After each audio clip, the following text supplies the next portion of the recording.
So I just saw a video on ES News, and Iran Blade Barkley wants to fight again, um, and he he called Roy Jones Jr. a faggot because Roy Jones is fighting for a championship over in Russia, and Iran the Blade Barkley obviously wants to fight him. But uh, when I was watching that interview, you guys can see it. It's on ES News.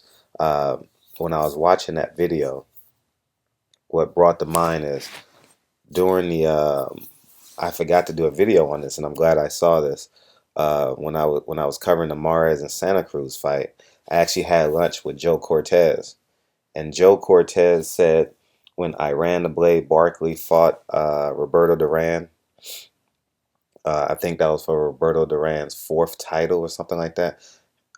He said that was the toughest fight he's ever seen. He said that was the best performance by Roberto Duran, and just the environment. He said it was a tough. They was going tit for tat. You guys can YouTube the fight. It was a hell of a fight. But that interview just brought that to mind.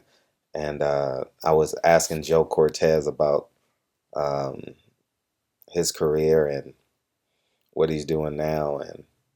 But he said out of all the fights that he covered, he said that Iran the Blade Barkley Roberto Hands of Stone fight was the best fight that he's ever refereed, and just the performance by Roberto Duran and the environment and stuff like that. So that's why I'm doing a video. I just want you guys to know. So if you guys ever run into Joe Cortez, you guys have a have a conversation started with him. But barbershop conversations. Appreciate you guys' support, and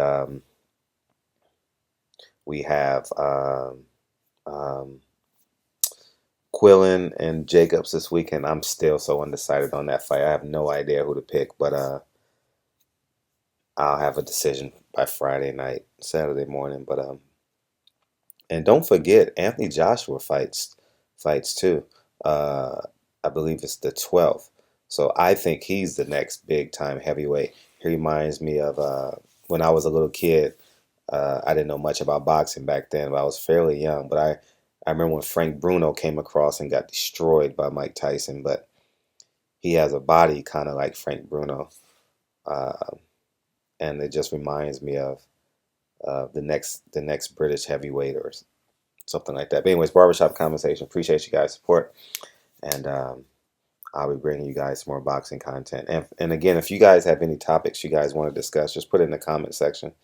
I read all the comments, and if you have any questions, just feel free just to post it, and I'll be glad to answer it. And I truly appreciate you guys' support thus far. And oh, and I also want what else brought to my attention.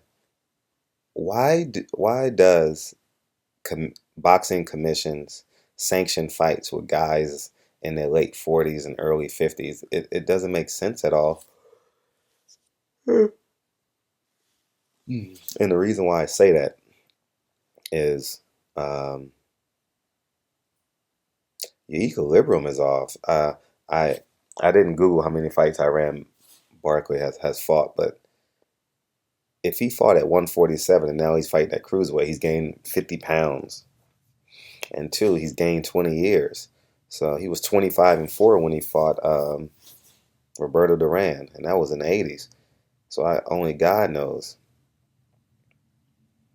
how many times his brain is getting whacked. And more importantly, when you're in, he has to spar to train. So in addition to fighting the fight, a man sparring at 50 years old, I mean, who wants to see that? I mean, Bernard Hopkins is a freak of nature. They call him the alien, and he still can get in the ring and fight. But there's only so much that the body can take, and more importantly, the head trauma. You hear when you listen to the interview, you'll be able to hear some of the deficits he has in his speech and how it's slightly delayed. Um, but that's basically it. I would find it hard as on the boxing commission, especially when the fight isn't bringing in any money. Who's going to pay to see Iran the Blade Barkley and Roy Jones Jr.? You know, you would have to do that fight somewhere in another country or something like that, somewhere down in Cuba. You know, that's close to Miami. That's Roy Jones Jr. Stomping grounds. But anyways, barbershop conversations. Let me know what you guys think about well past their prime fighters and shit they be fighting. I mean, there's tons of other jobs: commentating, trainers, managers, promoters, you know, or just being a boxing fan if you've done a great job at saving your money. So barbershop conversations. Appreciate you guys' support, and I look forward to bringing you guys some more boxing content. Peace, guys.